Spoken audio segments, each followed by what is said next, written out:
उम्मीद करता हूँ कि ये मेथड सीख लेने के बाद आप दूसरों को भी सिखाएँगे और आपको कभी भी नहीं भूलेगा।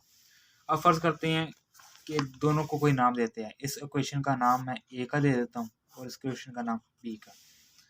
ठीक हो गया? अब हमने इन दोनों में से किसी को सेम करना है, या इन दोनों को सेम करना है, या इन दोनों सेम करके काट देना है। ठीक हो गया? अगर हमने इन दोनों को सेम करना है तो इस 5 को इन सारे के साथ और 3 को इन सारे के साथ। अगर मैंने इन दोनों को सेम करना है, इस 4 को इस सारे के साथ और इस 1 को इस सारे के साथ करना पड़ेगा।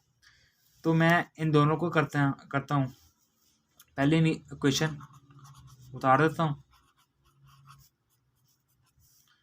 तो अब ये क्या है, 5 है, तो ये 5 इसके साथ होगा, तो 5 इस सारे के साथ। और अब दूसरे क्वेश्चन को नीचे उतारता हूँ।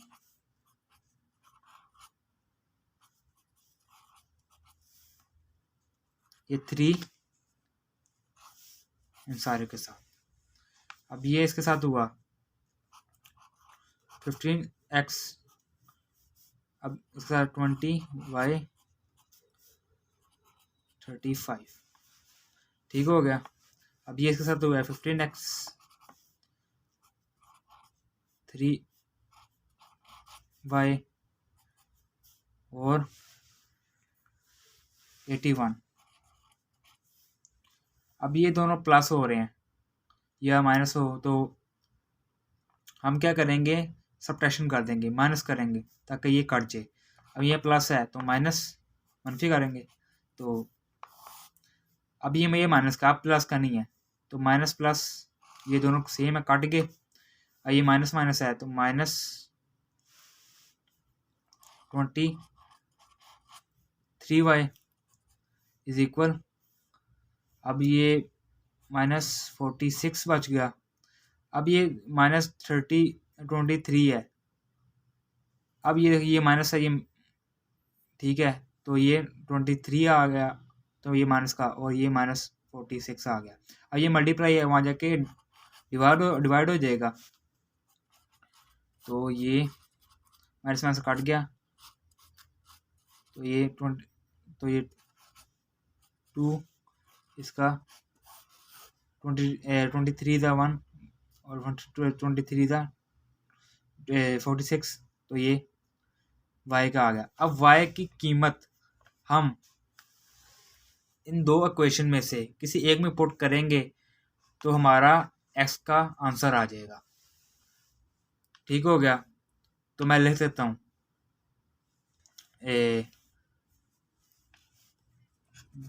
The value of y put इन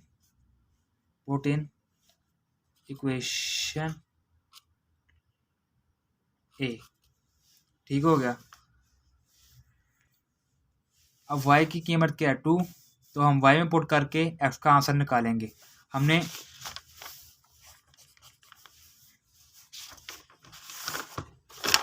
इस इक्वेशन का क्या नाम दिया था, a का नाम दिया था। ठीक हो गया?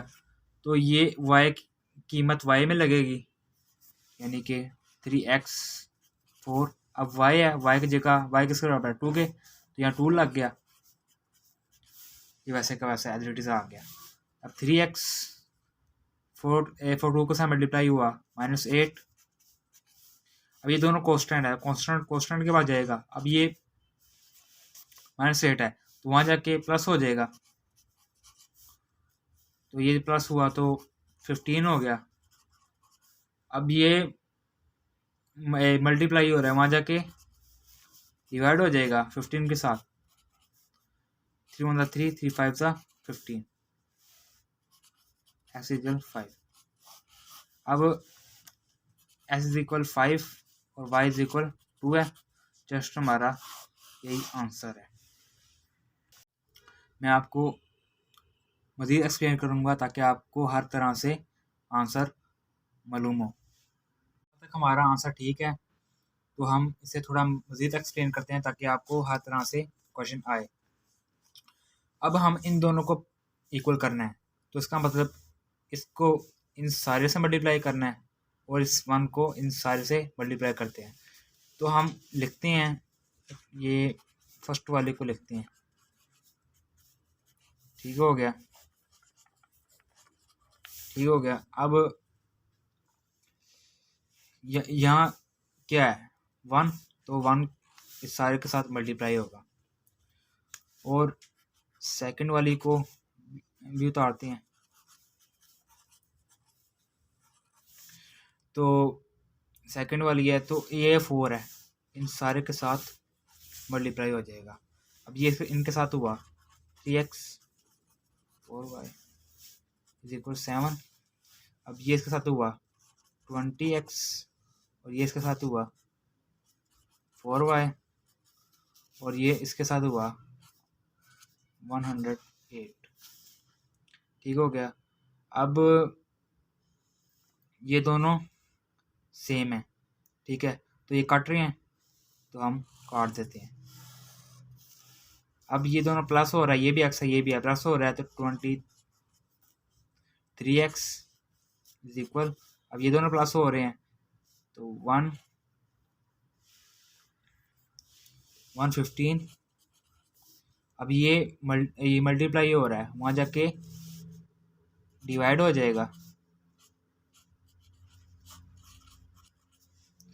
अब ये दोनों एक टेबल काट रहे हैं, 23 1 23, 23 5 115, x =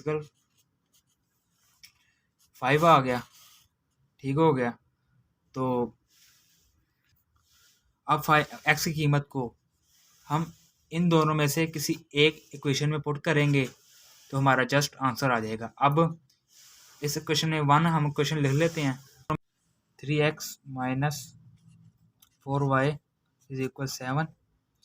तो x किसके इक्वल है 5 के, तो मैं x की जगह 5 लिख सकता हूँ और 4y = 7, ये एज इट इज़ आ गया। अब 3 5 के साथ मल्टीप्लाई हुआ तो 15, 4y और 7। अब ये 15 है और इक्वल के उस तरफ जाएगा तो -15।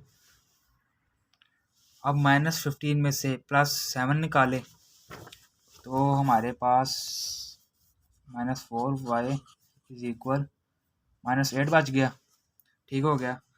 अब ये -4 है, ये मल्टीप्लाई हो रहा है, वहाँ जाके डिवाइड हो जाएगा, -8 -4 माइनस कट गया, प्लस हो गए, तो 4 1 4 4 2 8, y = 2। तो हमारा x = 5 और y = 2 आंसर करेक्ट हो गए। ये देखिए x = 5 और y = 2 दोनों करेक्ट हैं। तो उम्मीद करता हूँ आपको कभी भी ये मेथड नहीं भूलेगा। शुक्रिया। तो किसी भी किस्म का अगर आपको कोई क्वेश्चन है आप कमेंट कर सकते हैं, मैं आपके जवाब दूंगा इंशाल्लाह।